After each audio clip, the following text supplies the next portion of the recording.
a poor boy named Lloyd is unceremoniously kicked out of his group of adventurers. But let's go back many days earlier. Lloyd is left speechless when he sees a woman conjure fire in the palm of her hand. She tells him to do the same, or else he'll go without dinner. So, little Lloyd tries his hardest to do as he's told. Sometime later, he returns to the same woman, promising that, after much training, he'll finally manage the feat. And when he actually manages to produce flames in his hand, his tutor offers a rare compliment, but before he can savor it, she snuffs out his fire and roasts him with a spell dozens of times stronger. According to her, he still has a long road ahead. The next day, Lloyd stomps the ground, trying to make some new technique work. When nothing happens, his instructor decides to show him how it's done. Without breaking a sweat, she opens a hole in the earth that nearly causes water to gush out. Lloyd copies her and manages to dampen the dirt, too.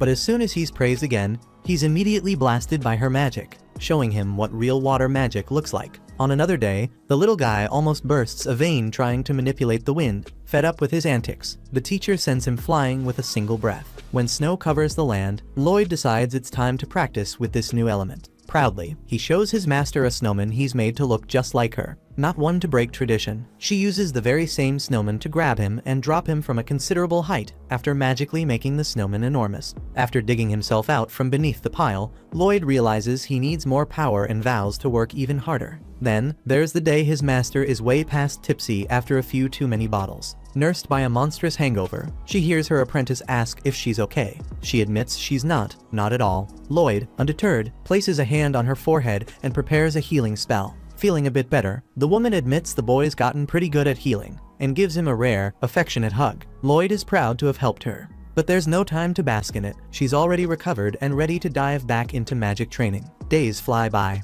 and the young mage's training never lets up. One night, the teacher seems troubled as she gazes at a book locked away in a box. Lloyd arrives to say dinner is ready, and the woman accidentally drops the book. Lloyd picks it up to hand it back, but as he does, he's struck by some magical reaction. Realizing what's happened, his master sees that he has the potential to become a chosen one himself, probably his fate from now on. She puts the boy to bed after the shock and promises she won't let him repeat her mistakes, especially becoming overconfident just because his skills are above average. With that thought, she kisses the boy's forehead, leaving a blue mark behind. The next day, the instructor explains that a white mage is someone who uses magic for the benefit of others. Lloyd regenerates a piece of fruit and earns a compliment.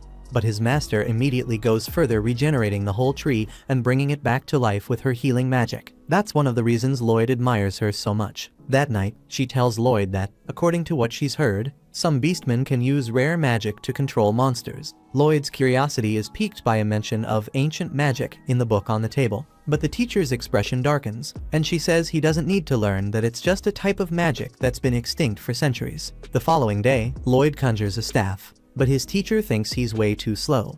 She conjures her own scepter and knocks the poor kid's legs out from under him, sending him tumbling. She explains that he needs to speed up and reminds him that, as inexperienced as he is, he must never get complacent with his training. Later that same day, the two sit at the table to continue studying. Lloyd reads about the Magistone, which his teacher explains is a crystallization of mana powerful enough to turn things nearby into Magistones. Days pass. When they finally reach a certain forest, the master takes off Lloyd's blindfold. With a wild beast lurking in the woods, the woman hands her apprentice a knife and tells him to make it home within a week. His mission: survive using only magic. The moment she leaves him, Lloyd is attacked by a giant wolf. He runs, not caring if he looks like a coward. After escaping up a tree, he realizes he can't yet defeat monsters with a white mage spells, so all he can do is keep running until he's strong enough to fight back. Looking around, he sees just how far from home he really is.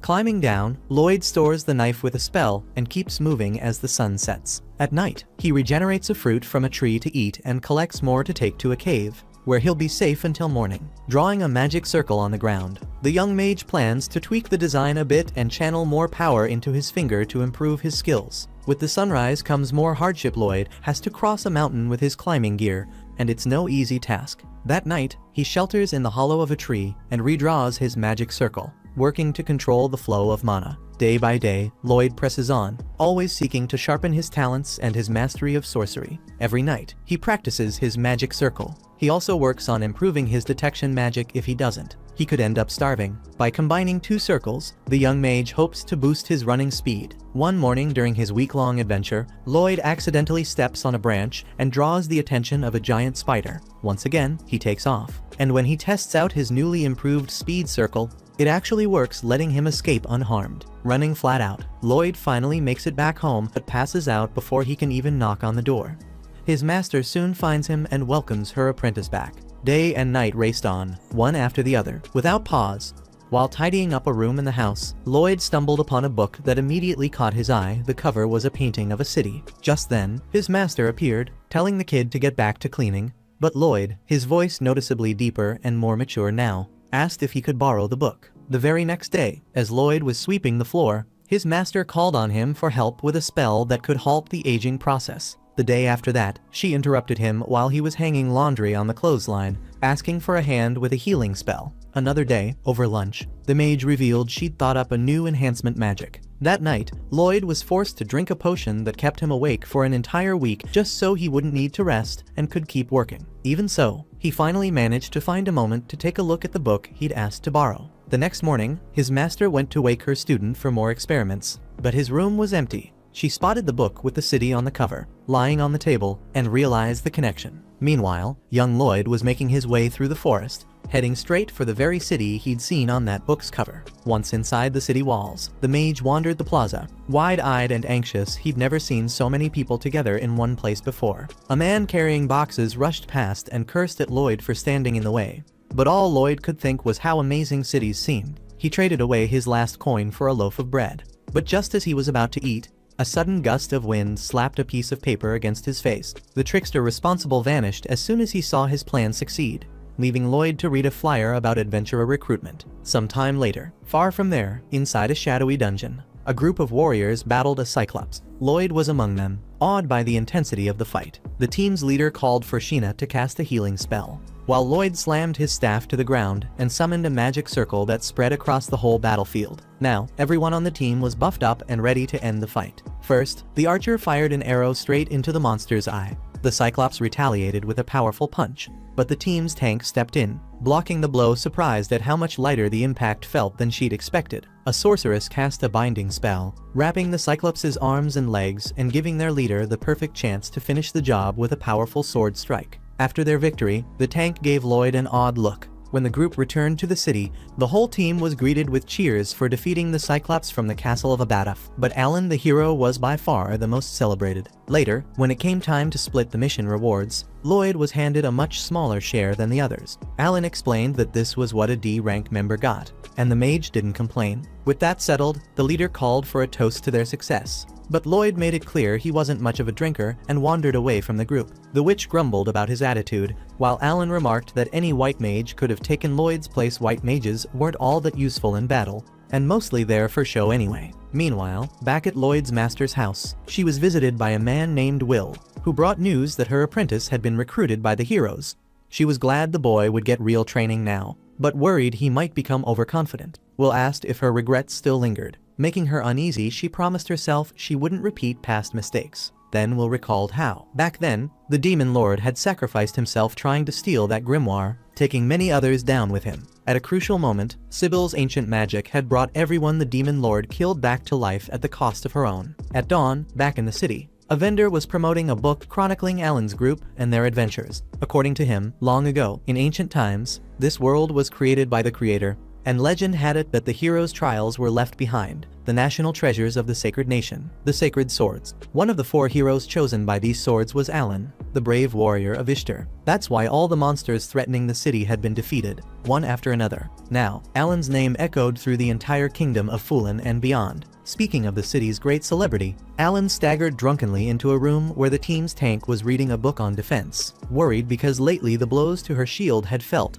odd, Alan, unconcerned, said he was feeling stronger than ever. The girl pointed out that he hadn't been training much lately, and Alan just shrugged. He figured there was no need, since he was naturally so much stronger than anyone else. Meanwhile, by a stream, 2 soldiers stood guard until they were slaughtered by a giant creature. The next day, Alan was informed that the border guards had been killed. The messenger explained that the area was also a route for black market smugglers, so it was urgent to protect the soldiers assigned there. Full of bravado, Alan insisted that taking down a few golems would be a piece of cake. Eager for action, he rallied his team and followed Lloyd, who used his search magic to guide them to a cave where, sure enough, Alan finished off a golem with a decisive strike. But then, an enemy sorcerer summoned a new golem. Lloyd quickly noticed the sorcerer was a demon. The black stone on his staff was a magistone. The tank assumes the mage is using that stone to control the golems, while Lloyd casts a magic circle to boost his allies. Once he's done, he tells Lulu to shoot the mage, so the archer fires an arrow right into the mage's chest. Immediately after, the white mage orders Mia to hand over her staff,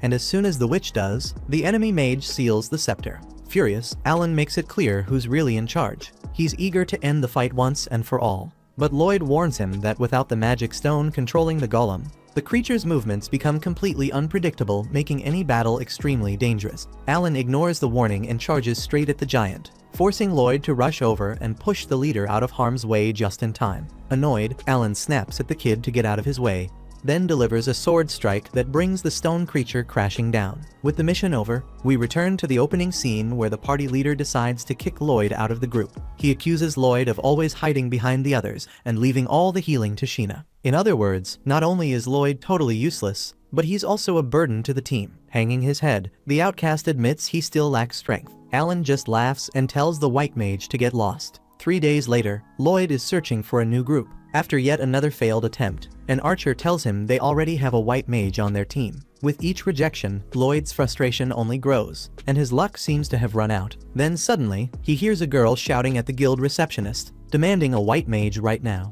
The moment the staff member points Lloyd out, the adventurer sprints over like she's just found a treasure chest and grabs him by the arm. Rewinding a bit, Lloyd was wandering through the city streets, the sting of being kicked out of the group by Alan still fresh in his mind. That day, the leader had the nerve to suggest the white mage was hiding behind his teammates and leaving all the healing to Sheena. As odd as it sounds, Lloyd himself admits he wasn't all that strong back then, so he took the rejection pretty well, all things considered. On his way, Lloyd passed a fountain with a small statue of his master, which made him remember just how amazing she was. There was a time she told him he wasn't ready to handle things on his own, and now he gets it. She was right. Meanwhile, the party that was supposed to hire the white mage had gathered for a mission: infiltrate the wooden fortress of a gang called the Dirty Block. The pink-haired girl seemed confident, but even she knew this was a tough rank a quest, one that made the rest of the group uneasy. Sure, these adventurers were strong, but the enemy was huge in numbers, experienced, and incredibly organized. This wasn't going to be an easy fight. Still, the attackers hadn't come all this way for nothing. They were well coordinated too.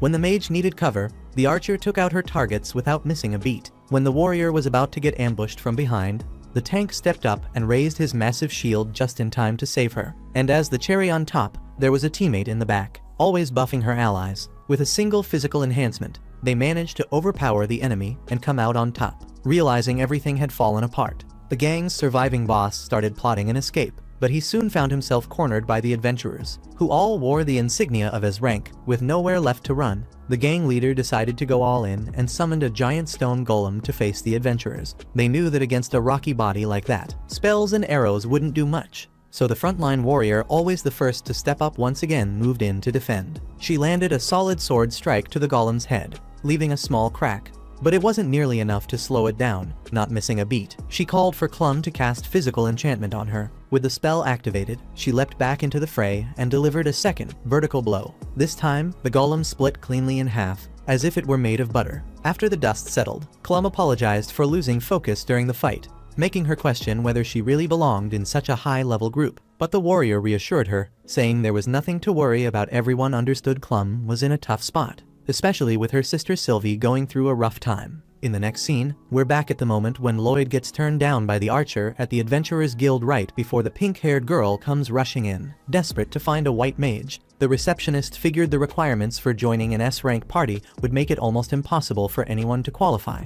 But the team's member was willing to take just about anyone at that point. So, Lloyd, who was just minding his business, looking for a team, gets pointed out by the staff and practically dragged out of the guild by the girl. She literally pulled him by the arm until they reached the rest of the group. Surprised to see Yui back so quickly from her hunt for a white mage, since she didn't even know the kid's name. Yui asked him to introduce himself, and Lloyd, looking a bit awkward, told them. Yui then introduced Daggers, the shield bearer, Cross, the archer, Silica, the mage, and finally, herself Yui, the leader and swordswoman. The leader welcomed the group's newest member, but Lloyd quickly clarified he'd never agreed to join. Silica piped up, saying she knew this would happen. Daggers pointed out the boss hadn't explained what was going on, and Cross suggested they should just refuse the mission since they couldn't do it without Clum. Still, Yui and the others remembered the clients really needed help, and since this was a rank A mission, only a group of their level could even accept it, as ranked teams like theirs were rare, so the job fell to them. Lloyd was floored to learn these people were so powerful, with Alan having called him useless and weak. The white mage just couldn't see himself actually helping a team this strong, but with her usual confidence, Yui hyped him up, assuring him he could handle it. So the group asked Lloyd to show them his support magic. Feeling the pressure from all their high expectations, he started sweating so much it looked like his face was melting. His self-esteem was pretty much shot. Daggers suggested they ask for a specific spell to avoid confusing the new guy, so Yui told him to cast a buff spell on the team. Cross and Silica both noted that no ordinary white mage could pull that off and thought maybe they should just forget it. Just to be sure, Lloyd asked if that was the only test to join the party, and Yui confirmed as long as he could buff everyone at once, not one by one. Once again, the pressure mounted.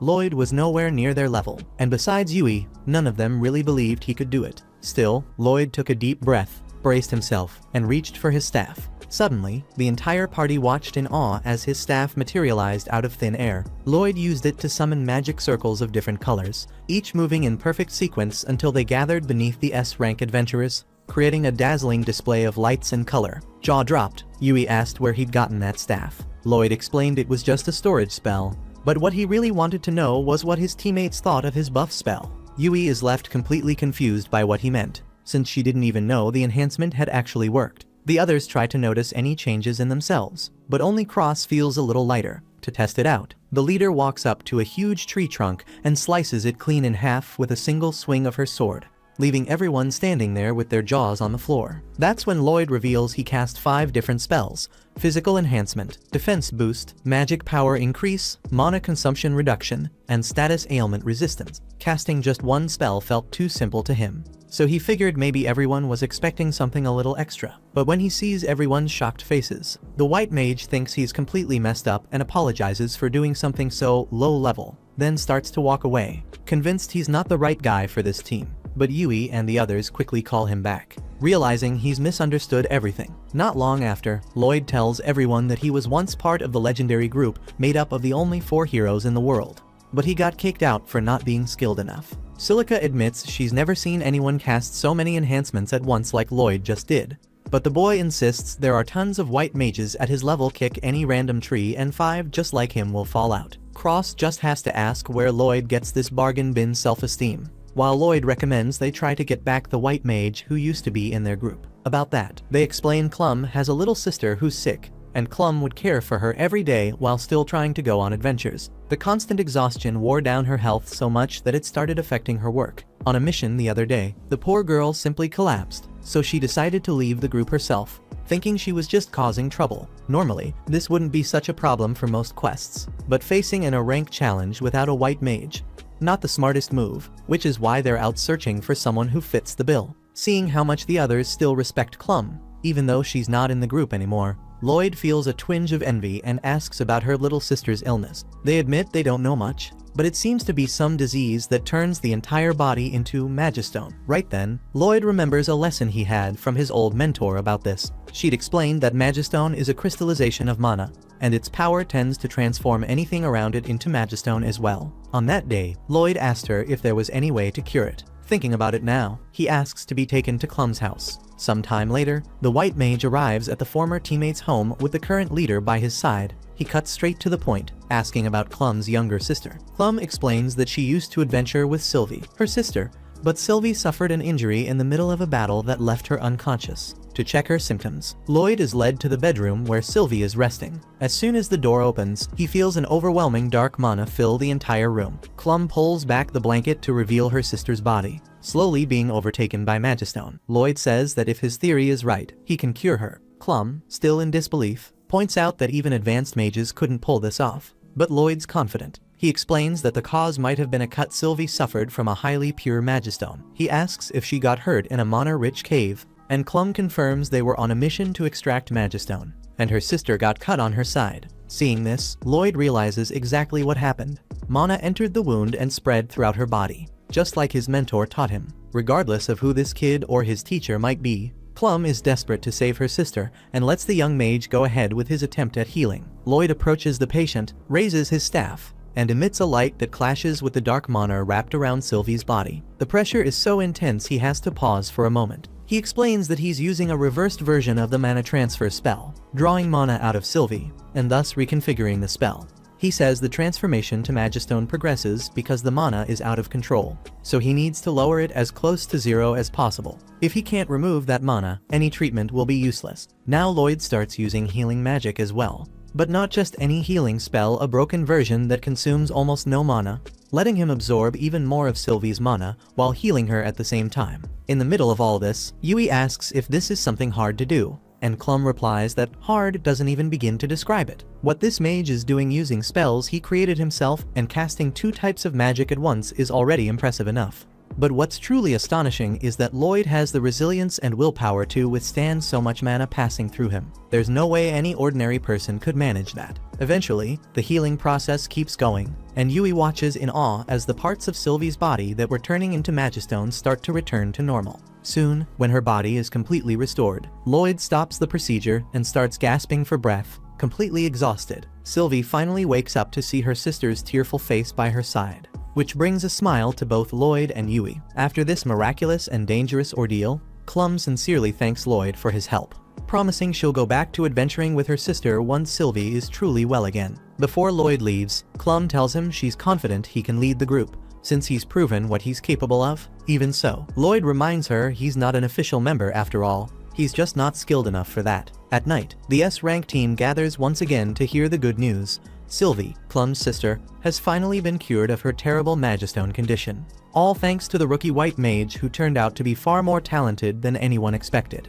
Despite this incredible feat, Lloyd remains humble, insisting he didn't do anything special. On top of that, he can't help but feel a little down that Clum hasn't come back to the group. Still, the team is just happy their friend is getting a fresh start, which makes Lloyd acutely aware of how different things are from the awful way he was treated by his previous team. As the celebration goes on, Daggers throws out a question. If you could be reborn, what would you want to be?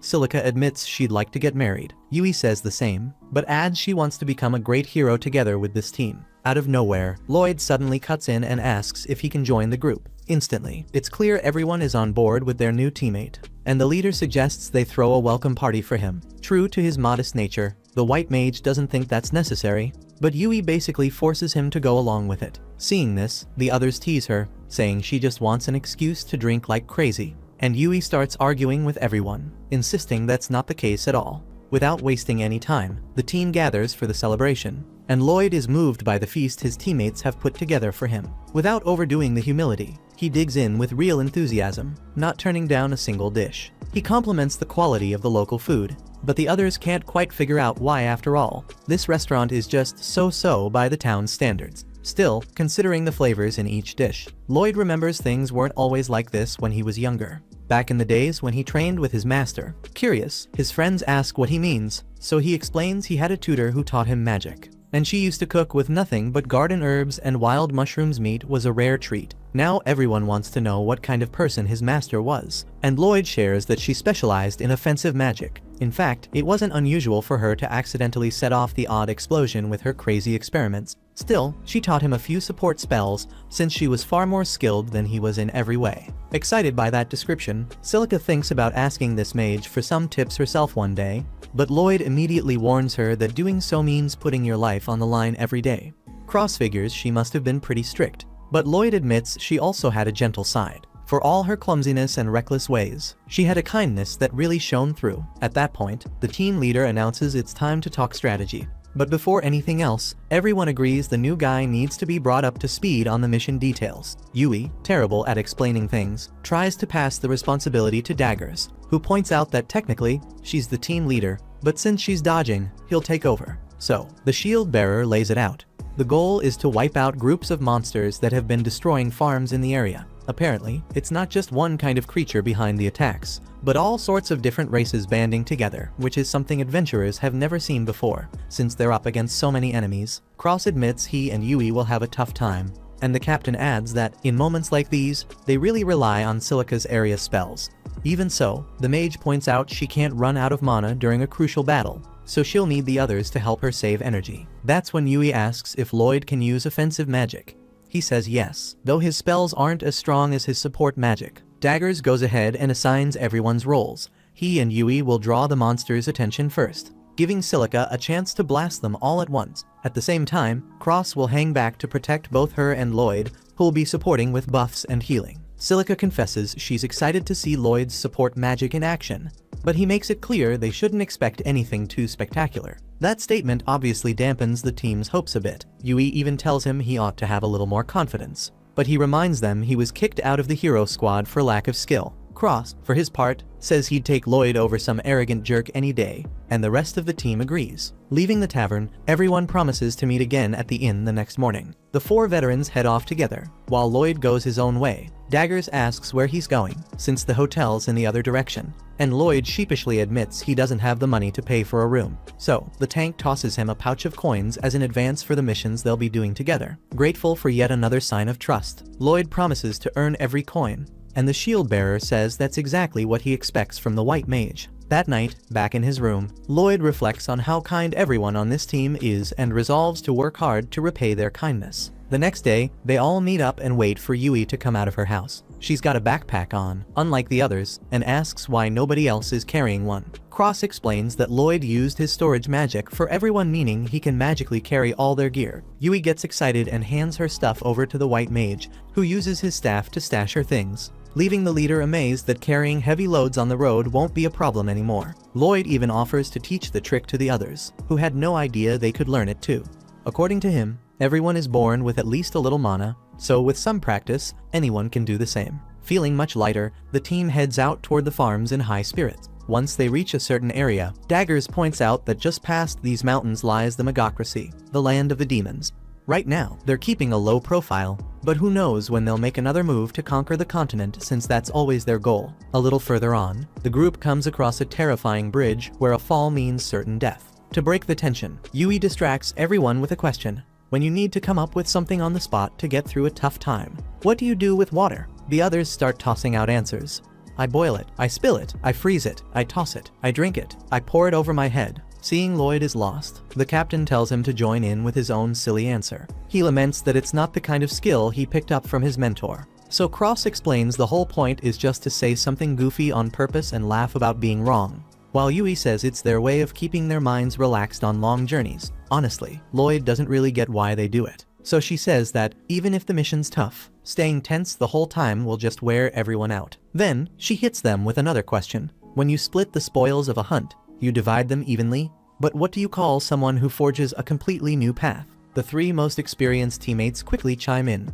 Trail Cutter, Pathfinder, and Trail Sharer. Left as the last to answer, Lloyd racks his brain for something to say and blurts out, I've walked a tough path. His friends don't think much of it, but at least he's playing along with the spirit of the game, and that's good enough. Meanwhile, deep in a forest, a hooded figure kneels in prayer before a black stone radiating chaotic energy. Back with the group, since they're not hauling heavy packs, they reach the campsite earlier than expected. It doesn't take long to pitch the tents and set up the fire for their meal. Yui asks if she can bathe now, but Daggers reminds her they still need to gather firewood and look for food. Hearing that, Lloyd volunteers to fetch some wood, giving Yui the chance to drag Silica toward the water. A little while later, after picking up some branches off the ground, Lloyd figures he's found enough to head back. As he stows the wood away, he spots some fruits just like the ones his master once grew with magic, so he bites into one and decides to take a bunch back for the group. Suddenly, he hears a girl scream and rushes toward the sound. At the river, where Yui and Silica were bathing,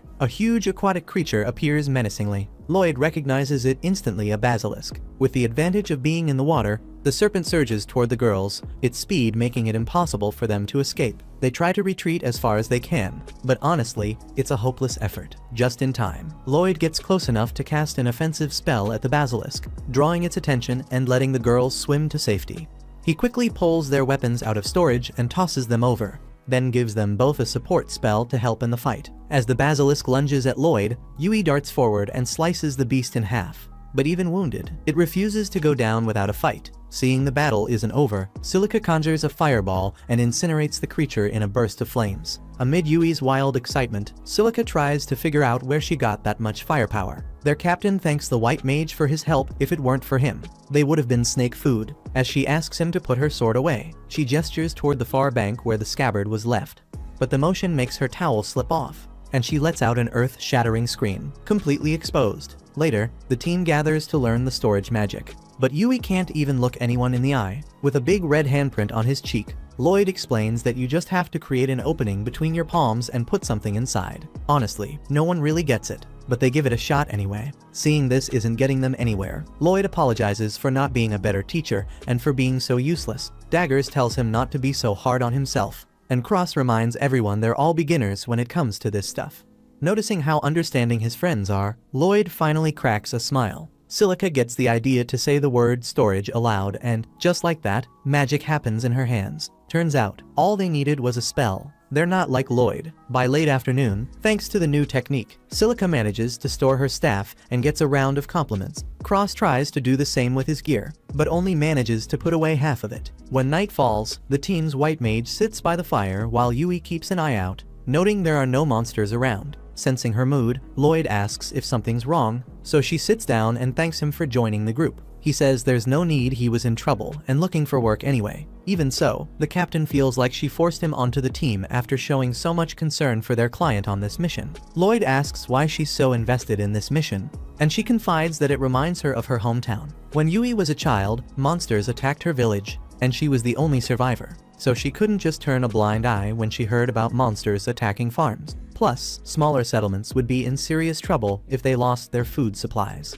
In the middle of her story, Lloyd asks her to be quiet and wake the others while he grabs his staff. Once everyone is up, the team hides among the trees to watch a group of giant spiders powlerks crossing an area of the forest, matching the description from their quest. The spiders loop around and start moving toward the group. The adventurers try to retreat quietly, but Yui steps on a branch, alerting the monsters, who immediately give chase. Naturally, the humans run too, but one of the powlerks makes a huge leap, landing right in front of them, giving the other two time to surround the group. Quickly, everyone summons their stored weapons and tries to block the spider's web attacks. Silica, however, gets her staff stuck to a tree with webbing, and before they know it, the whole battlefield is covered in silk, making things harder by the second. In desperation, Daggers asks what they should do, and Lloyd announces he'll make their legs stop moving. Wielding his staff, the white mage conjures several magic circles and tells Yui to go on the offensive. As Daggers blocks another web shot, the swordswoman leaps over him and slashes through a wall of webs that was pinning the team down. With the way clear, Cross jumps into the tree where Silica's staff is stuck and manages to return her weapon. Yui raises her scabbard to shield herself from the powlerk's web shot,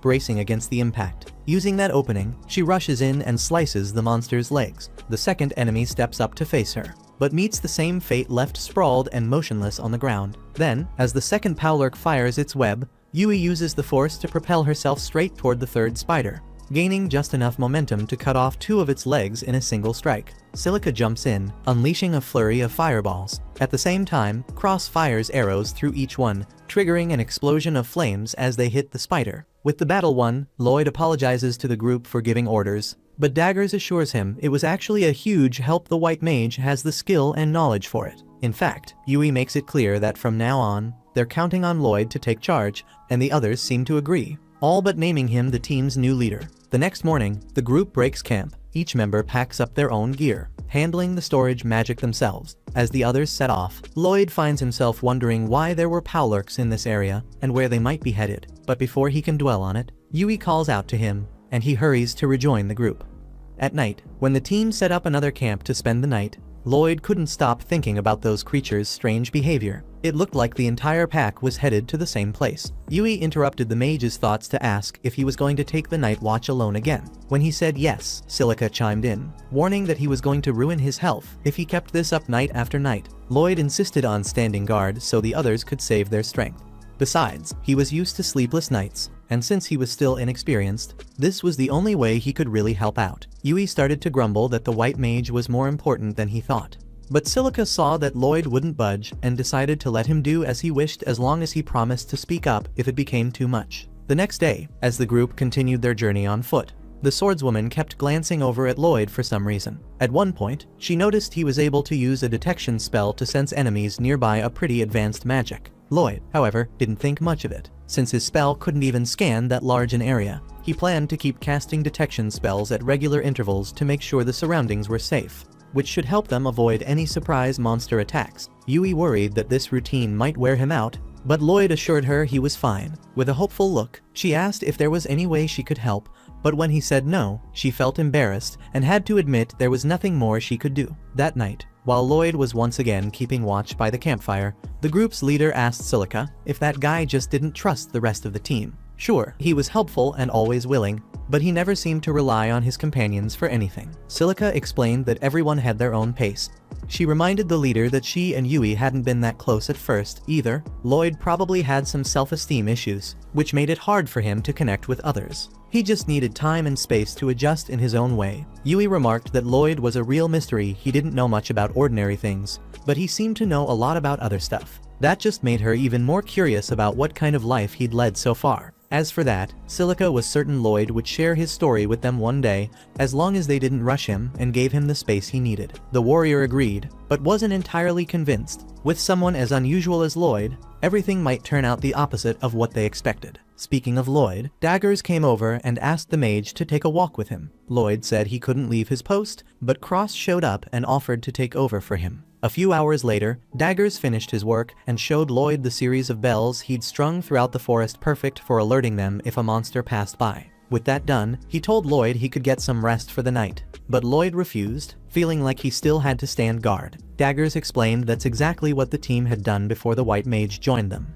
Lloyd really didn't need to worry. Still unconvinced, Lloyd argued that he wouldn't be able to use his detection magic if he fell asleep. So Daggers got more direct, asking outright if Lloyd didn't trust the team. Caught off guard, Lloyd insisted it was just about being careful, not trust. But Daggers pointed out that Lloyd always took on the job of detection and night watch alone, without including anyone else. It made the others feel like he didn't trust them. That comment made Lloyd remember his old mentor, who'd always said how inexperienced he was, and Alan, who'd called him useless. With those words echoing in his mind, Lloyd stressed that he just didn't want to be a burden to the team. Daggers replied that Lloyd should go ahead and be a burden, because that's what teams are for, to make sure no one has to face every hardship alone. Honestly, the team fully expected Lloyd to make mistakes, but if he did, Daggers wanted him to know that he could count on his friends. Embarrassed, Lloyd realized he'd never even considered that, which made Daggers wonder where this guy had come from. Lloyd hesitated, asking if it was really okay for someone as weak as him to depend on others. But Daggers reassured him no one in the group thought the support mage lacked talent. With that, he invited Lloyd to get some sleep, since they had an early start the next day. Before drifting off, Lloyd thought about everything he'd heard and found himself liking the idea of having friends who actually cared about him. At dawn, Yui stretched like a cat until Lloyd came over and, after a moment's hesitation, asked if she could help him fetch some water.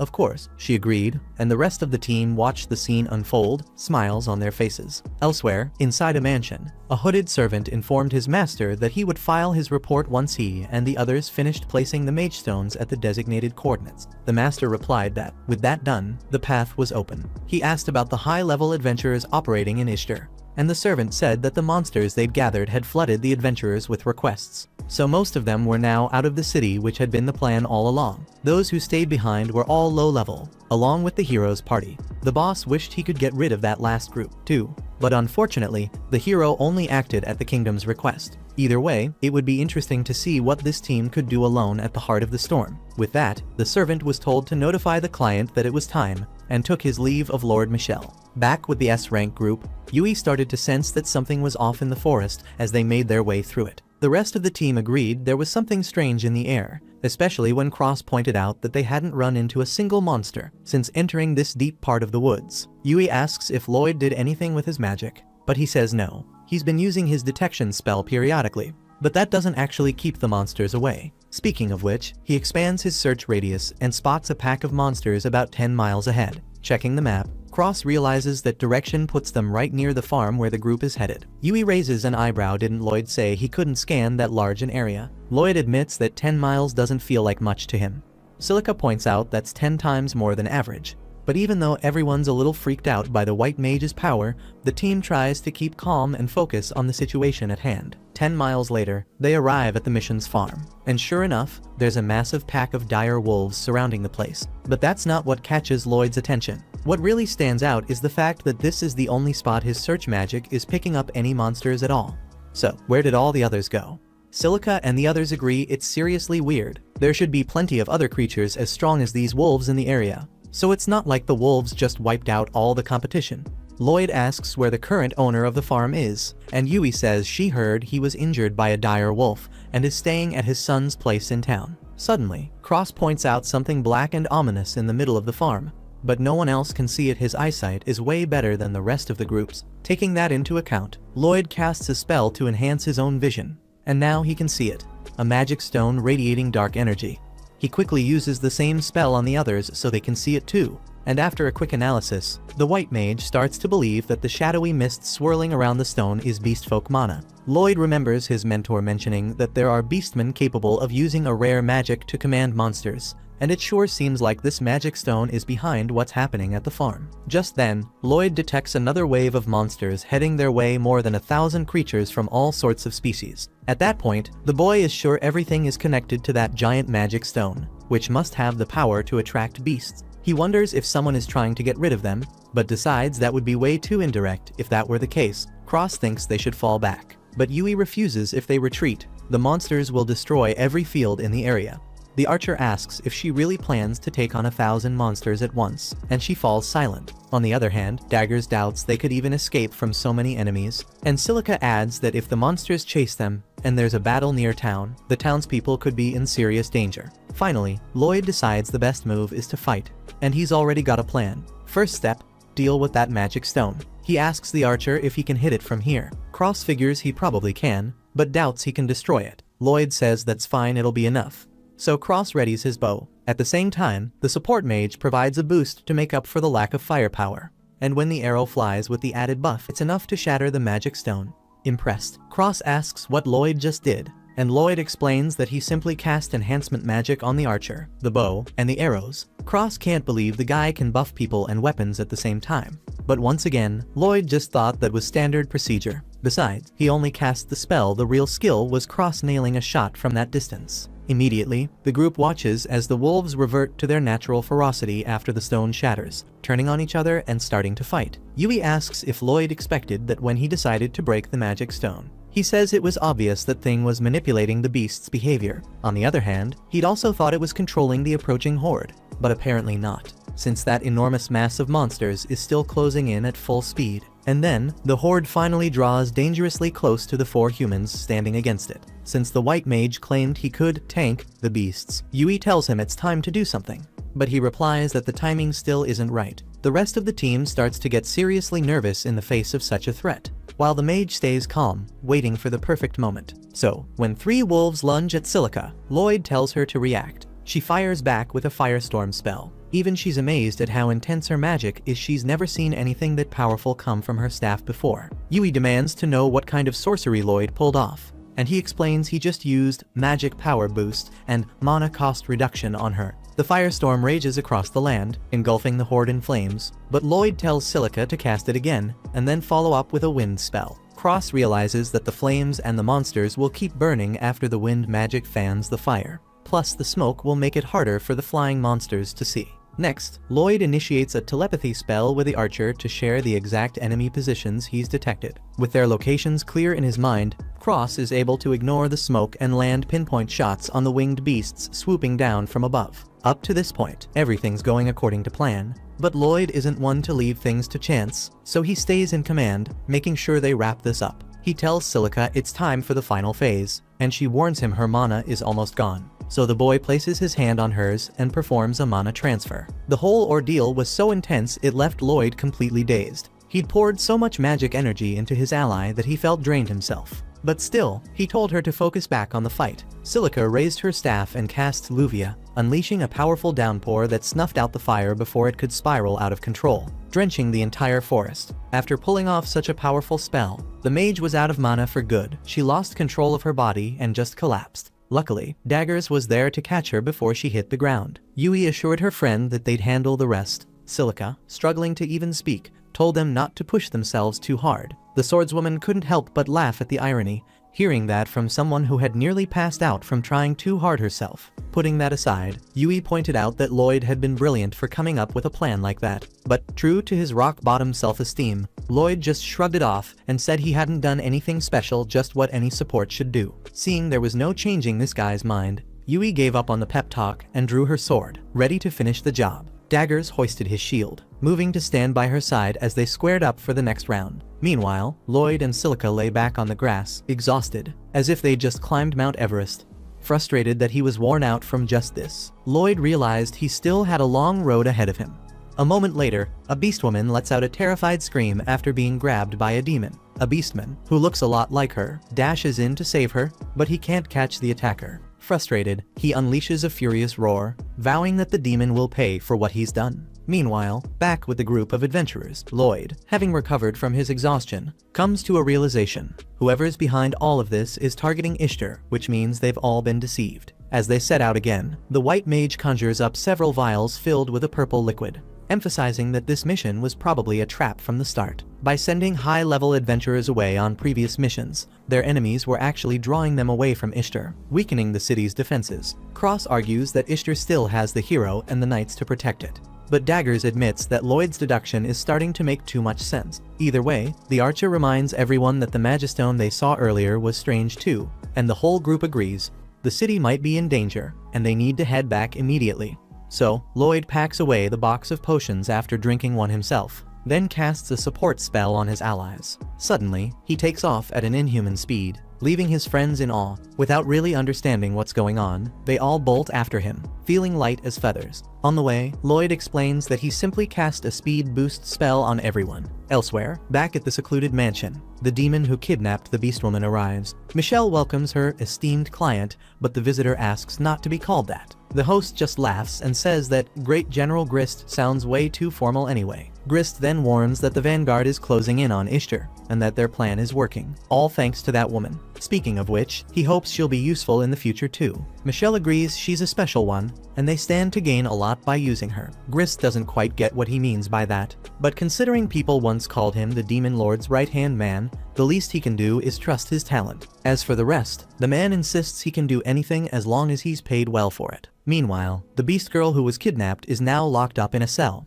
Michelle appears with a box of potions, announcing that it's time to borrow her power. He then uses a machine to manipulate a black magistone and set his wicked plan in motion. Back in the forest, Lloyd and his group are racing toward the city of Ishtar. After a long run, they stop to catch their breath. Lloyd summons the same box of purple potions and hands one to each person. Silica worries the mage will run out of mana if he keeps buffing everyone all the way to Ishtar, but he assures her he's gotten so much practice that he barely uses any magical energy. Impressed, she asks if he's done this many times before, and he just shrugs. It's something you get used to after a while. According to the white mage, a long time ago, his mentor dumped him in a forest far from civilization and made him find his way home alone as training. For a white mage, fighting monsters alone is nearly impossible. Running away was all he could do. To survive, Lloyd had to use every type of enhancement magic he knew, and that training was nothing short of hell for the young mage. Yui comments that he really went through the ringer as a kid, but Lloyd just considers himself inexperienced. He's convinced it was a normal form of training, especially since his mentor was always scolding him. Either way, in his mind, it ended up being a pretty effective method. Yui and Silica completely disagree, insisting Lloyd's training was neither normal nor healthy. That gets him thinking maybe, just maybe, he hasn't trained enough.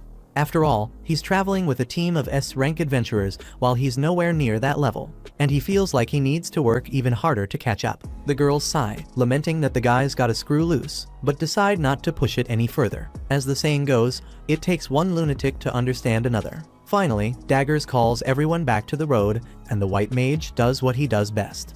He layers enhancement spells together, which ends up triggering a detection spell to sense for possible enemies nearby. Hours later, they've already made their way through the thick forest and are closing in on Ishtar. The girls in the group praise how fast they've been able to travel without ever losing their breath until Lloyd, without warning, slams on the brakes, causing a pile-up with all his teammates. After rolling to a very undignified stop, Cross demands to know why he stopped so suddenly. Lloyd explains that his detection spell picked something up, not that he knows exactly what. but the feeling is so ominous that he has a terrible sense of foreboding. The white mage asks the others to continue on to Ishtar while he checks out the situation himself. Yui offers to go with him, since this could turn into a real fight and a white mage shouldn't go in alone. The rest of the team quickly insists on joining too. Nobody wants to leave their friend to face the unknown by himself. Meanwhile, 4 figures in black robes gather around a magical artifact to demonstrate their power once again. Sometime later, as night falls, Lloyd and his companions reach a cabin. He can sense demons nearby, along with someone of a different race. Yui, worried, asks if he means demons from the Megacracy, which he confirms. Before they'd headed out here, Daggers had mentioned that beyond these steep mountains lay the Megacracy, the nation of demons. According to the tank, that race has been hiding out lately, but could emerge at any moment to try and conquer the continent. Lloyd remembers that demons are supposed to be strictly forbidden from entering the 3 main nations of the continent. But Yui points out that the Megacracy isn't exactly known for respecting rules. They're famous for leading violent invasions. She also asks if Lloyd has any memories of the Megacracy from when he was younger. But he says he remembers nothing from his childhood. The war was already over by the time he went to live with his mentor. Silica realizes the mage is a war orphan, while Yui apologizes for suggesting Lloyd didn't care. But the mage isn't bothered by that. He's much more concerned about the possibility of demons invading the cabin right in front of them. Cross suggests they should report this to the knights once they're back in town. But the mage wants to gather more information before leaving. Even though it's dangerous, Lloyd can sense that same mana from the Magistone, and Daggers thinks it might be related to those monsters that attacked the farm. Lloyd agrees, adding that if Ishtar is their real target, then it's worth the risk to investigate further. Yui agrees they need to keep a close watch, though Silica isn't happy about it. But the warrior insists they have to stop any possible invaders from threatening Ishtar, since the city is already under threat. The rest of the group is impressed by her leadership, and they all agree that this might be the key to resolving the situation. With everyone on board, the group quietly approaches the cabin. Cross peers through the window, but it seems empty inside. At that, Lloyd casts his detection spell again and senses the enemy presence underground. He asks Silica to use her earth magic and give the party a buff. Silica conjures the sandbox and collapses the ceiling right on top of the hooded figures gathered below. Yui wastes no time. She bursts in and takes down the first man. She demands to know who they are and what they're doing in this nation. But one of the men reacts, lifting the fallen stones with magic and hurling them at her. She's quick, deflecting the rocks with her sword. Cross fires an arrow, hitting the attacker just as his ally tries to escape. Lloyd buffs Silica, who casts the sandbox again to keep up the offensive. Another enemy retaliates with more levitation magic, launching the rocks back with force. Daggers jumps in to shield everyone with his shield, and seeing their attacks aren't working, the hooded figures start to panic and flee. Yui chases after one of the escapees, only to run right into an ambush, but Cross covers her with his bow, taking down 2 more enemies before they can harm her. Now, only one remains. The last one runs over to the Beastwoman prisoner and casts a spell that wraps her in some sort of cocoon, then begins levitating her out of there. But the adventurers rush in to set things straight. The man dashes up the stairs, and Lloyd tells Yui to circle around and cut him off, as she sprints to intercept and calls for Cross to help. The mage picks up on a powerful magical signature coming from inside the cocoon. Before long, Yui and the group's archer manage to corner the fugitive. But he doesn't surrender. He unleashes a flurry of lightning bolts instead. Lloyd throws up magical shields to protect everyone, until finally one of the bolts hits the caster himself, knocking him out. With the threat neutralized, Lloyd dispels the cocoon and discovers the prisoner is a beastwoman. The adventurers quickly bring her inside the cabin. Silica guesses she must be from the Foraz Empire, judging by her features. Everyone assumes she can shed some light on what's happening, so they have Lloyd try to revive her. The mage casts an exceptionally powerful healing spell, the same one Yui saw cure Sylvie before she turned to Magistone. On top of that, Lloyd says he's improved the spell since then. Yui is shocked. She had no idea adventurers could actually improve magic like that, leaving Lloyd a bit baffled by her reaction. Silica, equally surprised, agrees being able to alter a spell is incredible. Lloyd explains that his mentor often forced him to help with things like that. He remembers all too well every 5 minutes she'd come up with something new, asking him to help with her spells to stop aging, cure baldness, or treat athlete's foot. Day by day, Lloyd's more convinced his master is downright eccentric. Yui, on the other hand, doesn't think that word even begins to cover what that woman is really like. Either way, the healing works, and the beastwoman wakes up. Yui, barely able to contain her excitement, starts firing questions at the poor woman about the situation. Eventually, she reveals her name, Kiriha. The human asks why she was kept captive by those demons, but Kiriha seems too frightened to answer right away. Seeing this, Lloyd explains that they're adventurers, sent on a mission to protect a farm from a monster horde, and that he sensed the mana of a beastfolk nearby. From what he's heard, some beastfolk can control monsters through magic, and maybe, just maybe, Kiriha was responsible for what happened at the farm. At that, Kiriha confesses it was her spell that caused the whole mess.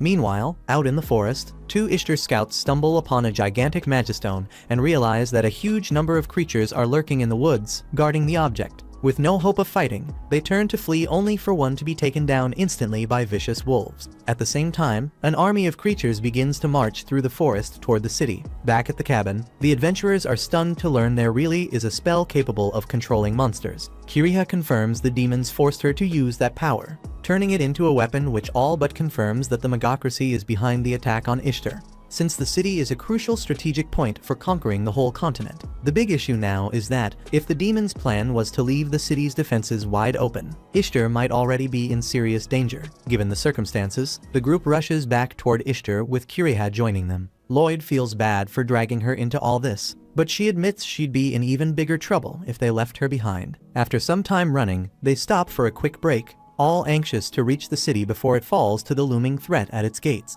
Lloyd uses his detection magic and senses a monster horde heading for the city, but that's not all. There's a massive army coming right behind them. Yui turns to the mage and asks what they should do next. In response, he asks to borrow Kiriha's power. At the same time, he tells the others to warn the town about the looming danger and get ready for what's coming. Yui threatens to protest the decision, but Lloyd points out that no one person can handle two things at once and reassures her that everything will work out as long as they work together. Bolstered by his words, the group quickly grasps how serious things are. The white mage then casts an enhancement spell to make the allies' perilous journey a little easier. With that, Yui, Daggers, Cross, and Silica set out for Ishtar, while Lloyd and Kiriha head off to pursue their own mission.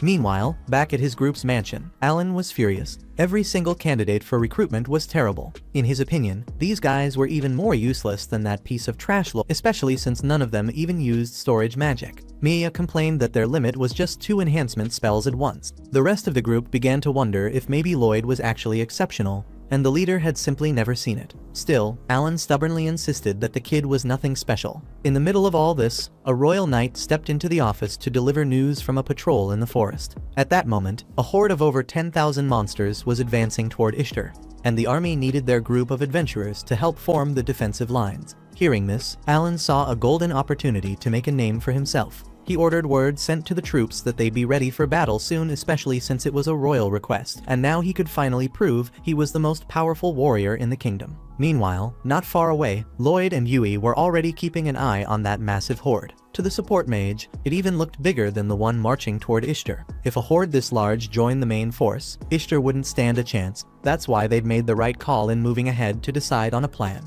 From here on out, the goal was simple: find a way to defeat these enemies. Kiriha, however, wanted to know if there was any way to do it without harming the monsters, since they were being controlled and not acting on their own. What made it worse was that the one controlling them was using beastfolk powers, something that weighed heavily on her conscience. Seeing her worry, the man promised to find a way to avoid hurting them as much as possible. After all, it's always better to solve things without needless violence. With that in mind, he asked if it was possible for Kiriha to use her magic to send the monsters back home. She explained that probably not, there were simply too many. In that case, the mage suggested boosting her magic to try it anyway.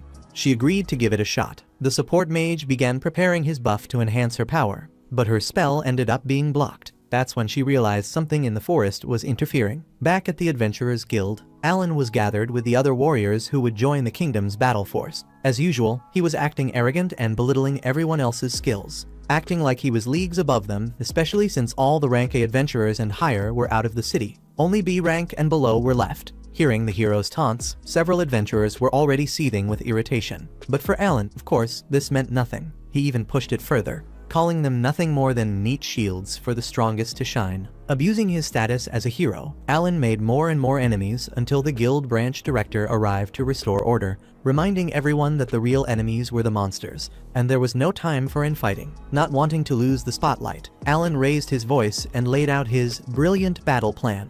First, every mage would unleash their most powerful spells, the kind that go boom. If each one could take out around 10 monsters, the infantry could move forward and buy more time. Then the mages would fire another round, and so on. At that, one of the mages raised her hand and admitted she couldn't cast anything that strong. Another said he could take down maybe one enemy at a time, tops. Alan exploded at these statements, claiming everyone there should be able to do far more. But even Maya confessed she wasn't feeling very confident. Her spells had gotten weaker, and she couldn't cast the same way anymore.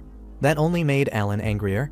He demanded to know why she hadn't mentioned something so important earlier, and she explained that she wasn't the only one. Lulu, Sheena, and Lena had all been weaker ever since Lloyd left the group. Alan felt betrayed, but Lena quickly pointed out that it was the leader's fault for never paying attention in the first place. He had become so sure of himself that he simply ignored the warnings they'd been trying to give for a long time. In fact, she added, because of that, she didn't think he was even qualified to call himself a hero. Fuming at her words, Alan swung a punch at her, but she blocked it with ease. Under the weight of everyone's judgmental stares, the hero completely lost it and stormed out of the guild. His teammates chased after him, all except Lena. The remaining adventurers quickly realized that this so-called hero wasn't anything like the rumors claimed, and morale dropped sharply. Noticing this, Lena decided to take responsibility. She assured the adventurers she would leave the hero's party, cut ties with him, and join the others on the front lines. On top of that, she suggested they bring in a certain mage named Lloyd. And speaking of the support mage, he had just discovered the source of the problem controlling the hordes. A massive magic stone, almost identical to the one from the farm. Kiriha noted that it was imbued with a dark power that interfered with her spells. There were probably several scattered around, so if they wanted to regain control of the situation, they'd have to deal with all of them. The Beastwoman could sense the magic stones if she got close enough, but in such a wide area, that was difficult. So, Lloyd combined telepathy with a search spell to extend her senses. On top of that, with a concealment spell, he could bring her close to the stones without the monsters noticing, though the spell would break if they took a heavy hit. So caution was key. With that plan, they approached the first magic stone and neutralized its power. Now, it was on to the next one. Meanwhile, the defenses of Ishtar close in, bracing themselves for the arrival of the enemy horde. One of the soldiers wonders aloud if this is really the right thing to do. And the guild branch director understands his concern after all. The lives of every single fighter here depend on one man. Hours earlier, back at the guild, Lena had explained that Lloyd, the white mage, was the true pillar of the hero's party, not the figures the public knew best. The truth was, everyone had been so blinded by the glorification of the hero that they'd completely overlooked the person who actually made things happen. The director asked if Lloyd was really the one responsible for the brilliant way the strongest adventurer group fought, and the warrior confirmed it without hesitation. What's more, she assured him that this war could only be won with the white mage's help. The problem was, she had no idea where he was, since the director kept track of all registered adventurers. He explained that Lloyd had gone on a mission with an S-rank group, and even the trip alone would take several days. Still, Lena believed he could arrive much sooner using some kind of travel magic, unless he was tied up with that mission at the moment. Either way, she hoped everyone would trust that the mage was doing exactly what needed to be done right now. Back in the present, the director explained that everyone had agreed to Lena's proposal, but doubt still lingered after all. They all wanted to protect their families, their friends, and everyone they loved. At last, the horde arrived for battle. Lena ordered the archers to loose their arrows. The volley struck down part of the front line of monsters, and then the shield bearers shouted for the advancing enemies to be pushed into the trench. While the mages hurled fireballs toward the oncoming swarm, waves of water followed, flooding the trenches to drown the creatures and widen the pit, making it even harder for the enemy to cross. The plan was simple. Hold out until the S-rank adventurers returned, only then would they stand a real chance. Speaking of which, Yui and her companions pressed on toward Ishtar, bolstered by Lloyd's support magic, which kept everyone from exhausting themselves along the way. The mere presence of the white mage was enough to inspire them to give their all. He had become the prime example of what it meant to do what was necessary. Even at night, they refused to rest. Every lost minute was a minute the city was being brutally attacked. Meanwhile, Lloyd and Kiriha finally reached the last magic stone, guarded by high-rank wolves and blood panthers. When the beast woman disabled the stone, the wild look vanished from the creature's eyes, but that only revealed another problem. Wolves and panthers were natural enemies, and now the two species were turning on each other. As the first two clashed, they knocked over the magic stone. In that instant, Kiriha lost her invisibility, and every beast in sight turned their snarling gaze toward her. To save his ally, Lloyd cast a spell to draw all their attention onto himself. At Ishtar's gates, some monsters managed to leap over the trench and reach the shield bearers, who raised their shields to block the assault and shove them back in. On the front line, with her guard up and leading the tanks, Lena was informed that the right flank had taken severe damage. As if that weren't enough, the defensive line broke, allowing the monsters to pour in. At that critical moment, the S-rank adventurers finally arrived. Elsewhere, Lloyd kept the enemies occupied with his physical enhancement spells, though that didn't mean he could take them all on at once. Kiriha knew he was only able to avoid the monsters with great skill, not defeat them outright. Even so, despite not being able to fight them head-on, this human was doing everything in his power to protect her. To honor his sacrifice, the beast woman began to sing. Her voice stirred a strange energy that wrapped around her body, catching the attention of every monster nearby. Reaching out to them, she slowly coaxed the beasts to back away. When Lloyd rushed over to ask what she had done, Kiriha explained that she had simply convinced them to return to the forest. Her spell didn't control them. It only allowed her to share her thoughts with them. Lloyd thanked her for saving him, and she returned the sentiment. In the end, they had each risked themselves for the other. With that settled, they needed to head for Ishtar at once. At the city gates, the S-rank adventurers joined the defensive forces, doing everything they could to hold back the thousands of monsters pressing in without mercy. Even with reinforcements, the sheer number of enemies soon began to overwhelm them. The front line started to collapse. The archers were running out of arrows, and the mages were nearly drained of mana. Still, Lena stood as the most inspiring figure on the field, the pillar holding the front line together, making everyone believe that if they could just endure, victory would come. But determination alone couldn't change reality. Warriors were falling in droves, the defenses were crumbling, and the threat was growing more terrifying by the minute. The branch director knew the army was at its limit. They couldn't hold out any longer. Just then, Kiriha appeared on the battlefield and began to sing her spell. The sweet, lilting voice of the young beast woman carried through the chaos, calming the savage eyes of the creatures that had been attacking so fiercely. And then, as if by some miracle, the monsters turned around and simply began to walk away slowly, peacefully, impossibly calm. Yui's group spotted Lloyd and erupted in relief. Seeing how drained Kiriha was from her singing, the white mage steadied her by the shoulders to make sure she was alright. He was awestruck by her ability, just as she was by his support magic after all. She never could have cast her spell across such a vast battlefield without him. She asks what kind of help he provided, and Lloyd explains that he cast several layers of mana consumption reduction and magical power boost. Still, no matter how much he contributed, the mage knows it was the girl who did most of the work, and he makes sure to point that out. With that, the beast woman reveals that her real name is Claire, but before the moment can sink in, stone giants arrive at Ishtar's walls, making it clear that the war is far from over. A day later, Michelle looked over a map with delight, imagining that Ishtar must be under siege by 30,000 monsters at that very moment. But then, a messenger rushed into his mansion to report that the advancing horde had suddenly begun to scatter. Deep in the forest, Claire lamented that the golems couldn't hear her, while Lloyd suspected some kind of demonic interference to reach the front lines before the monsters. The support mage cast a spell that boosted their speed, dodging through the enemy ranks and nearly being crushed in the process. The two finally made it safely to the moat that guarded the city gates. Without hesitation, Lloyd wrapped his arm around his companion's waist and leapt across the gap, a feat that left every soldier watching in awe. From that moment on, their spirits lifted, reassured by the presence of the young mage who had already proven himself far above the ordinary. One by one, his fellow S-rank companions arrived as well, celebrating the fact that the monsters had retreated. Lloyd gave the credit to Claire, but when Yui and Silica heard the name, they were confused because they could have sworn the girl's name was Kiriha. Still, there was no time to dwell on it. The golems had yet to arrive, and the main support mage at the trench was already utterly drained after such a fierce fight. Even so, despite his exhaustion, Lloyd knew he had to stay on his feet and keep fighting. The future of Ishtar depended on it. Just then, the guild branch director appeared to lend a hand, and Lloyd asked him to protect Claire during the battle. The man immediately ordered a squad of knights to guard the beast girl. Before she left, Lloyd thanked her, admitting that without her help, the outcome would have been far worse. She shook her head, saying it was the other way around, that they had saved her. The guild director declared that Lloyd was the city's only hope, a statement that made the boy uneasy. Lena explained Alan had refused to join the war.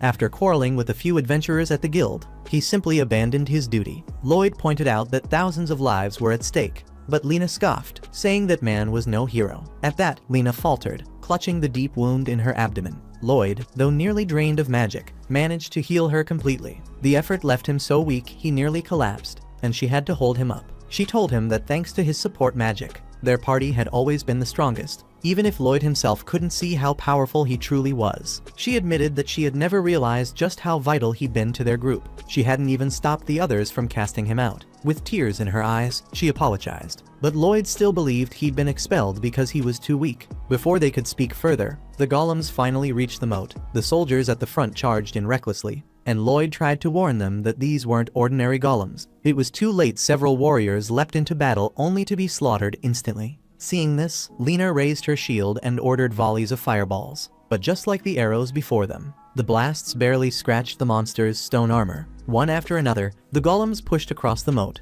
forcing the defenders back step by step. Even on the verge of collapse, Lloyd prepared to buff the troops. His allies pointed out there were dozens of soldiers, but he assured them he could handle it not all at once, but in rotating groups. Quickly, he laid physical enchantments on the frontline fighters while boosting the magical units with greater firepower. His own party members also received enhancements, though everyone knew the effects wouldn't last long. Meanwhile, Yui scrambled up a wooden platform to rally the soldiers. She shouted that Lloyd had strengthened several warriors who could now meet the golems head-on. The troops still doubted they could stand against such giants until Lena proved it herself. Bracing her shield, she stopped a giant's fist dead in its tracks. To drive the point home, Yui vaulted onto a golem and split it clean in half with a single sword strike. Lena reminded everyone that this was only possible because of Lloyd's magic. Slowly, the soldiers began to realize their bodies felt lighter, and even the weapons and armor that once weighed them down seemed easier to carry. In the midst of the chaos, Lloyd gave orders. Cross was to back up the magic units, while Daggers was tasked with protecting Silica so she could bombard the front lines safely. As for Lloyd himself, he could barely stay standing, so the guild director carried him to a safer spot from which he could continue supporting. From then on, the archers worked hand in hand with the mages, unleashing blazing arrows that proved effective against the golems, cutting down several under Cross's lead. At the front, Daggers planted his massive shield before Silica, giving her the protection she needed to rain devastating spells on the enemy. After a long stretch of brutal fighting, the defenders finally whittled the enemy down to a single golem. To end the war once and for all, a soldier charged in and struck with his sword, but the blade shattered on impact, and the man was crushed by a single punch. That could mean only one thing. Lloyd's enhancements had just worn off. With their strength fading, panic swept through the troops, and they began fleeing in terror. The last golem pressed forward, reaching the gates. Yui planted herself in its path, but Lena shoved her aside to save her life. Daggers stepped up next, shield raised to block the strike, yet the sheer weight of the blow sent the tank crashing to the ground. In a final move, faced with his lack of power,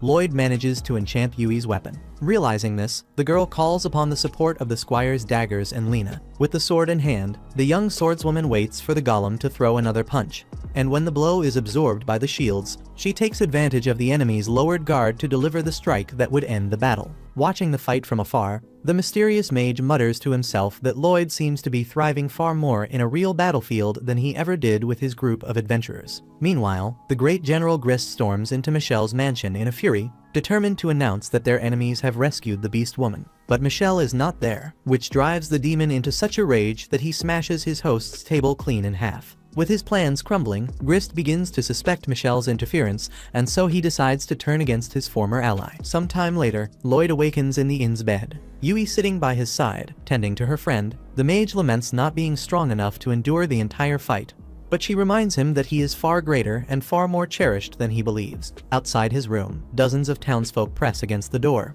hoping for just a glimpse of the battle's hero. All the attention unsettles Lloyd so much that he slams the door shut in their faces. If his self-esteem is low, his shyness is sky high, and it would never allow him to handle so many people swarming over him. Yui opens the door and tells him to step out with his head held high. He does leave, though through the window, with his head down, hoping the fall wouldn't kill him. Far away, the mage who had been following Lloyd's steps arrives at a small cottage. The moment he tries to open the door, an explosion greets him. Lloyd's former master had cast a spell the instant she sensed something suspicious nearby. She demands to know how he survived the blast, but like any true magician, he never reveals his secrets. Inside, he comes face to face with old acquaintances, Lily and Thor. Lily greets him as the Phantom Alchemist, since he abandoned potion making to focus entirely on gathering information. Lloyd's master admits she hasn't seen him in years, and so she asks about her old apprentice. The alchemist explains that the boy was cast out of the hero's party, but reassures her there's nothing to worry about. Lloyd has now joined an S-rank group. More than that, he has very important news about this young support mage.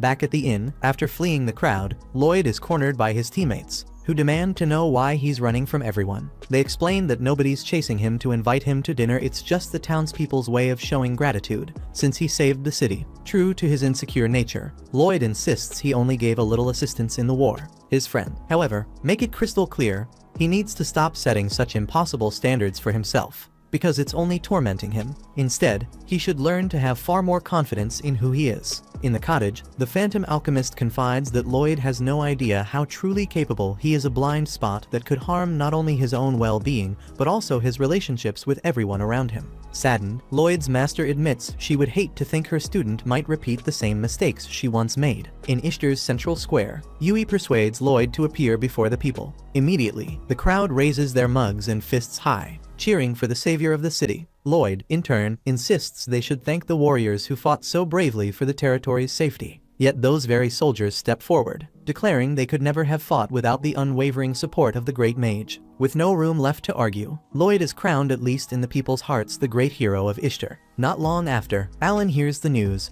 The teammate he once cast aside has become a celebrity, hailed for carrying the city's army on his back during battle. As expected, he is anything but pleased, especially since his own title of hero is about to be stripped away after refusing to lend aid in the fight. With no patience for the situation, the party leader orders his subordinates to pack their things. They're leaving the city at once. After all, this place now sees Lloyd as the savior of the land, and Alan can't stand to stay another day. Back in the forest cottage, the Phantom Alchemist explains that Lloyd's new party is filled with elite adventurers, including a 17-year-old swordswoman, a true prodigy. As the conversation unfolds, a cup of drink is poured for each member at the table. They all take a sip, and the alchemist raises his glass, honored to drink alongside such a legendary group. Lily cuts him off, urging him to stop with the pleasantries. He already knows why they're here. According to Thor, today is the day they honor Sybil. On that note, the alchemist reveals that the demon race has been controlling monsters to conquer Ishtar. They've been exploiting orc magic, and the troubling question is,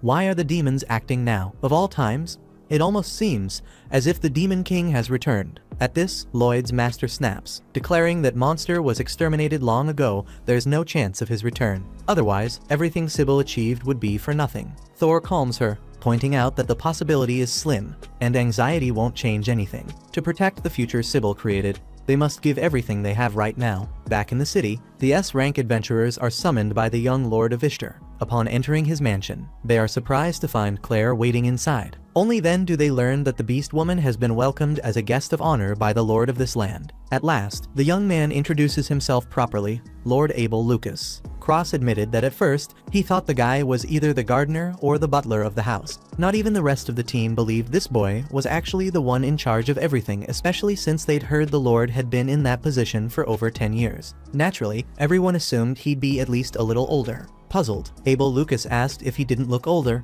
and Silica replied that he didn't even seem older than they were. According to the Lord, keeping up appearances takes effort. Yui muttered that this seemed like far more than just effort. When Lloyd remembered that his master also looked unusually young, he and Yui began to suspect it might be some kind of beautification magic. Abel laughed and promised to share a few tricks on preserving youth, but only after they discussed what really mattered. Meanwhile, on the staircase of a castle in another kingdom, a beastman despaired over finding no clue about Claire's whereabouts. Despite searching for so long, suddenly, a guard rushed in, calling out to Syrian. The young lady Claire had finally been found. At that very moment, Lloyd and his companions were stunned to discover that Claire was none other than the second princess of the Foraz Empire, a peaceful nation where the orcs lived. Abel Lucas then asked what they thought of the Beastwoman's magic. Lloyd admitted it was impressive, but also terrifying, given that it could be used to control monsters. Abel agreed that her power was truly one of a kind. That was exactly why they could never allow the demons to capture her, and why the Empire had been searching for her all along. In the end, it was these adventurers who had saved the princess. Speaking of which, Abel Lucas revealed a mission worthy of heroes like them. The Empire would certainly try to reclaim Claire, but the Lord of Ishtar wanted the group to escort her safely to Sylphs, the capital of the Kingdom of Furin. The party hesitated, pointing out that escorting someone of such importance seemed more like a task for royal knights than for simple adventurers. But Lord Abel explained that sending knights would draw far too much attention. He feared the demons would immediately realize that such a critical piece was being moved across the board. For that reason, Claire herself insisted on entrusting her safety to the adventurers before her. Once the meeting was over, everyone gathered outside to prepare for departure. Claire asked them to call her simply by her name, even if the adventurers felt uneasy about addressing a princess so informally. Yui, however, slipped off her glove and offered the beast woman a friendly handshake, giving the others the confidence they needed to relax in her presence. With that, Lloyd declared it was time to head for the royal capital. 10 days later, since they had chosen the safer but longer route, the group was still quite a distance from their destination. That's when Lloyd suggested they stop in the next town to rest a little before resuming the journey. Yui, by the way, mentioned to Claire that the hot springs there were wonderful, to which the beast woman admitted she'd never had the chance to enjoy one. Cross remarked to the others that Yui seemed a bit too relaxed about the whole thing, but Daggers argued she was probably just being considerate toward the princess, making sure Claire didn't feel left out among the group. Besides, as Silica pointed out, Claire had grown up in a royal family and never had the chance to experience the outside world. Yui might actually be the perfect person to introduce her to new things.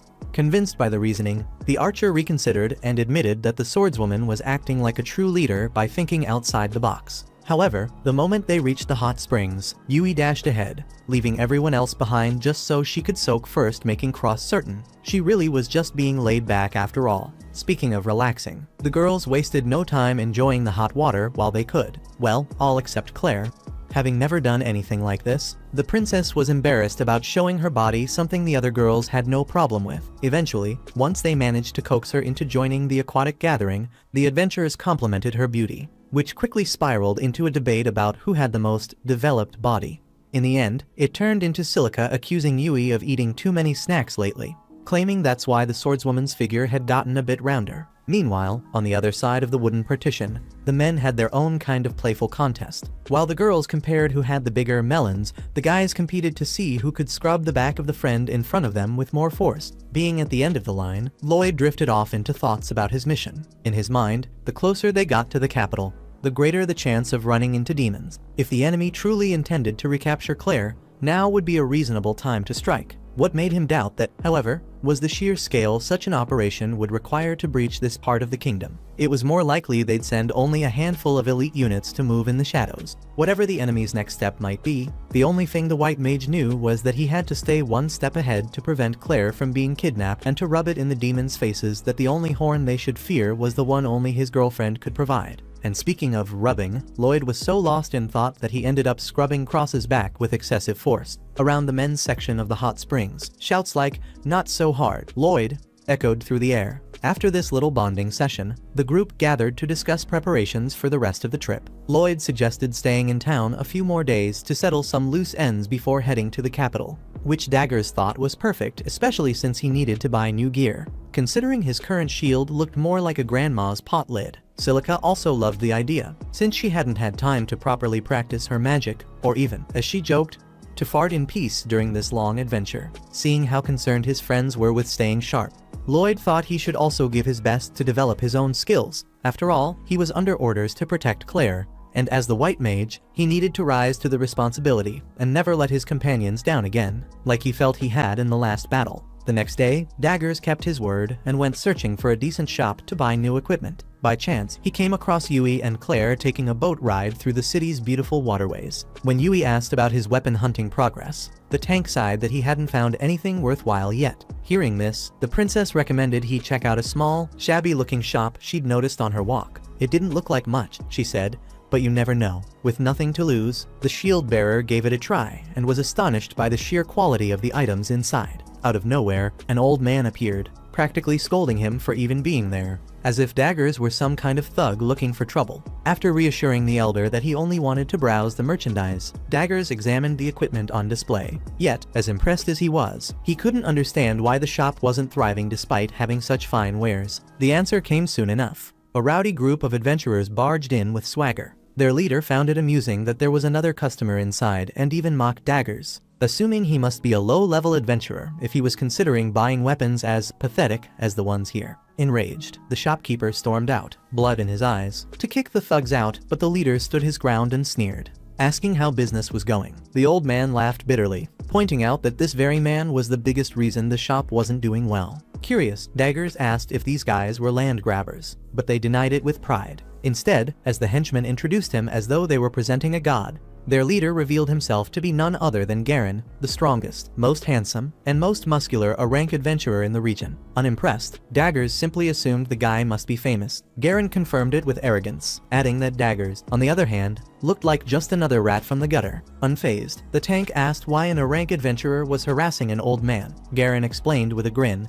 The stubborn geezer refused to sell him one of the legendary relics of Rion's. The shopkeeper replies that he'll only hand over that piece of equipment to someone who truly deserves it. That answer makes the cocky intruder furious, so furious, in fact, that he looks ready to beat the old man up. Daggers, who had been calm as a cricket until now, suddenly flares up at such a pitiful threat coming from someone who dares call himself an adventurer. The man's mere gesture of revolt already has Garen's henchmen riled up. So much so that the big bald guy jumps in to protect his boss, without even acknowledging his opponent. Daggers twists the man's wrist exactly the way your father would twist yours when you insisted on play fighting as a kid. Then, out of nowhere, the tank pulls out his shield through the storage technique, and since the enemies have no idea what kind of sorcery that is, they're left thinking it's some kind of high-level witchcraft. With no time to react, the entire group is sent flying out of the store by a single, well-placed shield bash. Flat on the ground like a sack of potatoes. Garen swore this guy was just some weak adventurer. That's when Daggers flashes his S-rank tag, flexing on the jealous party absolutely based. The shopkeeper asks why the tank hid that from the start, and Daggers shrugs, saying that flaunting rank is for betas. Overwhelmed by the sheer testosterone radiating from the tank's triceps, the rival group tucks tail and disappears without a trace. After the chaos, and after witnessing such honor and strength from his customer, the old man decides to give Daggers a once-in-a-lifetime opportunity. Meanwhile, someone who calls himself an adventurer is trying not to fall behind, working on his own skills during their temporary stay in the city. Besides polishing his basic support spells, the white mage is eager to learn new offensive magic. Just like Silica, he wants to contribute at the front line, too. The only problem is this. If we were to compare fire magic, let's say the boy is a cheap gas station lighter, while the girl is a full-on fuel explosion. Yui agrees the girl is incredible. But what makes her extraordinary isn't talent or an absurd pool of mana. Speaking of her, Silica is alone in the forest, by a lake, thinking how badly the last war would have gone without the crucial buffs of that so-called adventurer. Drumming that thought into her mind, the young and gifted sorceress promises herself she'll grow stronger, soon enough. While compressing a fireball inside magic circles, the sphere detonates too early and nearly barbecues her. But even that isn't enough to make her quit. After all, no one masters a high-level fire spell overnight. If repeated failure is guaranteed, then so is the need to try again. And that's exactly what Yui admires most about her friend, her determination. Silica is a true prodigy, one people have called the God's Envoy since she was a child. Back when Yui first met her still as a little girl, Silica was in an open field, trying to hit a government signpost with fire. Her aim, though, was about as good as a 5-year-old boy trying to hit the toilet bowl right after waking up. Youth has its limits, after all. Even so, Silica was like Sasuke and Rock Lee rolled into one, or Messi and Cristiano Ronaldo together.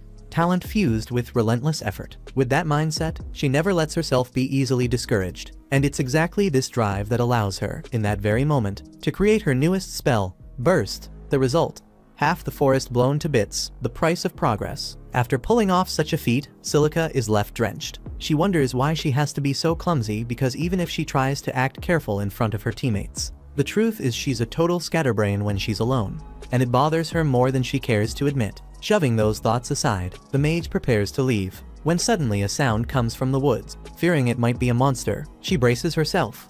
But it's only Daggers, who now has to explain why he suddenly showed up out of nowhere. Earlier, the shopkeeper had explained he would grant Daggers a shield forged by an extraordinary blacksmith named Rion's. Its name is Aegis, crafted from the world's toughest materials, able to withstand any kind of attack. In short, Aegis is a legendary, indestructible shield so heavy that few could ever wield it. But the old man believes Daggers is the right one for it. Unlike those 4 insufferable adventurers who didn't deserve to even touch something so valuable. Still, the merchant would only hand Aegis over if Daggers helped with one thing. People in the city had been whispering all morning about explosions near the forest lake, suspecting either the appearance of a dangerous monster or demons conducting bizarre experiments. If the shield bearer could solve the mystery, the shield would be his. Upon hearing the story, Silica feels offended at being mistaken for a demon. Daggers, on the other hand, thinks the comparison makes sense. She did, after all, obliterate an entire lake along with its fauna and flora. After resolving the mystery, Daggers reports back to the shopkeeper, with his companion at his side. Luckily, the sorceress managed to restore the lake's waters with her magic, the only downside being that the town won't be eating fish for the next few months. Daggers apologizes for his partner's blunder, but the old man insists the boy has nothing to apologize for. On the contrary, as promised, the merchant hands over the shield. Daggers protests that he didn't actually complete the task, but the old man values his honesty and strength enough to deem him worthy of wielding the mighty Aegis. Without wasting a second, the shield bearer runs off like a 7-year-old at recess, eager to show his friends his brand new toy. The group was delighted with their companion's new skill, and Yui couldn't help but feel proud that Silica had mastered such an important spell.